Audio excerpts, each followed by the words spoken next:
What if I told you that the most powerful person in the ancient world, the Emperor of Rome himself, discovered a method to command respect that had nothing to do with fear or intimidation?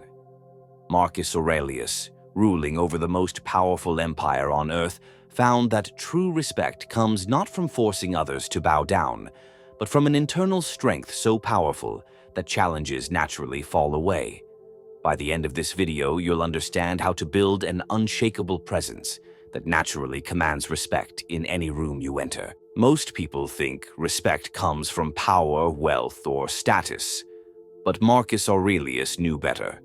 Though he was Emperor of Rome from 161 to 180 AD, his private journal, never meant for publication, reveals something surprising. True respect comes from character, not position. In the next few minutes, you'll learn how to build strength inside that shows on the outside, the 4 habits that make people naturally listen to you, why trying too hard for respect pushes people away, and how to deal with disrespect without ever looking weak. These ideas from Marcus Aurelius completely transform how you'll see every social interaction, from dealing with difficult co-workers to handling family conflicts. So, let's say you're in an important meeting. You share an idea and someone immediately dismisses it. Everyone looks away awkwardly. You feel that sting of disrespect, that feeling of being invisible or unimportant. Most people react in one of 2 ways. Either they get defensive and push back too hard, or they shrink and say nothing. Both reactions come from the same problem, placing your sense of worth in other people's hands. Marcus Aurelius faced this constantly. As emperor, he discovered that some people flattered him for favor, while others challenged him for power. But unlike many rulers who became either tyrants or puppets, Marcus found a different path. In his journal, later published as Meditations, he wrote, "You have power over your mind, not outside events. Realize this, and you will find strength." The first principle for creating unassailable respect is self-mastery. Marcus believed that before you can command respect from others, you must first master yourself. Put simply, people respect those who hold themselves to higher standards than others would hold them to.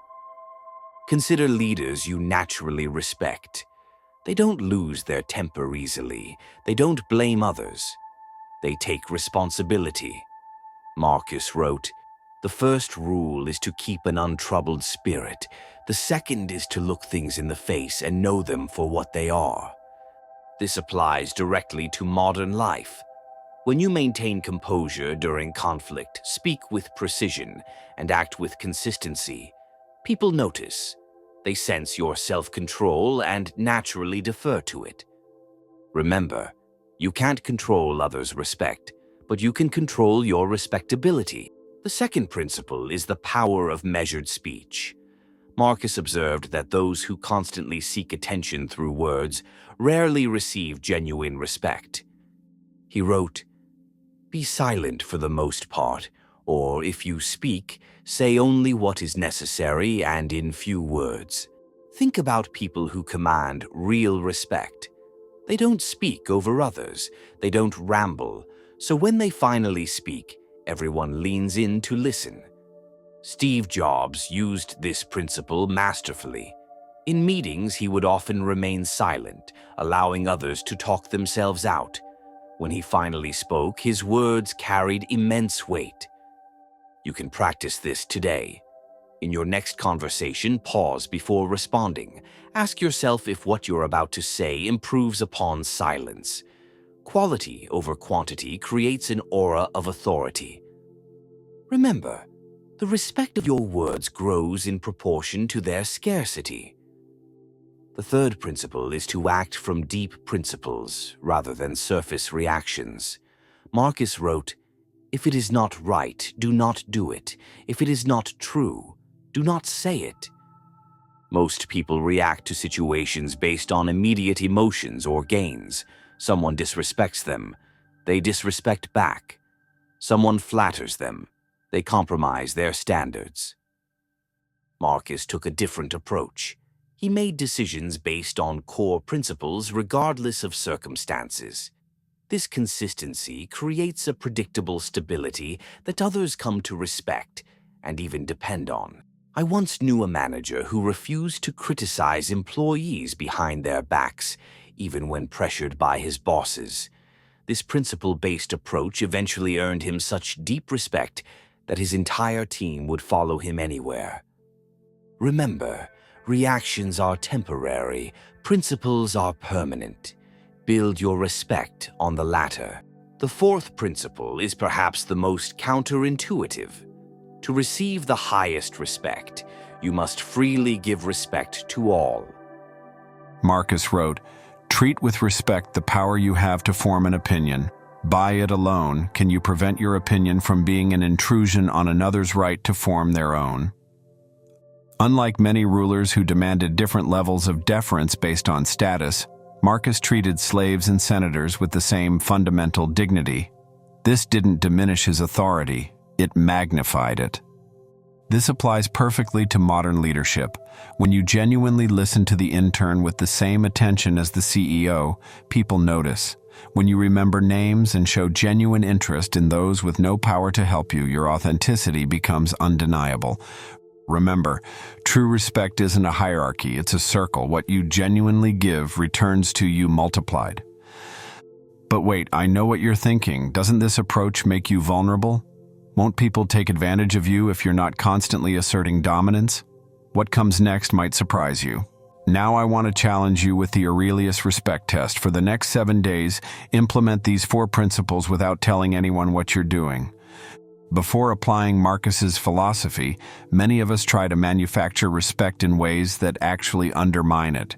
We interrupt others to sound smart. We react defensively to criticism.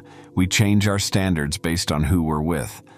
The Stoic approach offers something different, respect that grows from the inside out rather than being demanded from the outside in. Some common objections, but what about when someone directly disrespects me? Marcus had an answer. The best revenge is to be unlike him who performed the injury. Your response to disrespect is actually your greatest opportunity to demonstrate your unshakable character.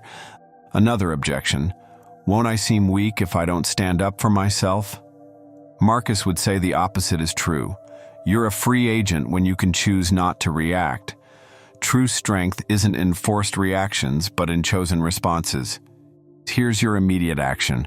Identify one person who consistently triggers your need to be respected. For the next week, apply these 4 principles in every interaction with them. Notice how the dynamic shifts. The ultimate irony of respect is that the more you demand it, the less you receive it. Marcus Aurelius discovered that true respect flows naturally to those who embody respectable qualities. By mastering yourself first, speaking with purpose rather than frequency, acting from principles rather than reactions, and treating all with genuine dignity, you create an aura of respect that needs no defense. As Marcus wrote, waste no more time arguing about what a good man should be. Be one. I'd love to know which of these 4 principles resonated most with you. Comment below how you plan to apply the principle of measured speech in your life this week. In our next video, we'll explore how Epictetus's concept of the dichotomy of control can transform how you handle life's greatest challenges. If you found value in these ancient but timeless ideas, hit subscribe and the notification bell to join our philosophical journey toward a more meaningful life.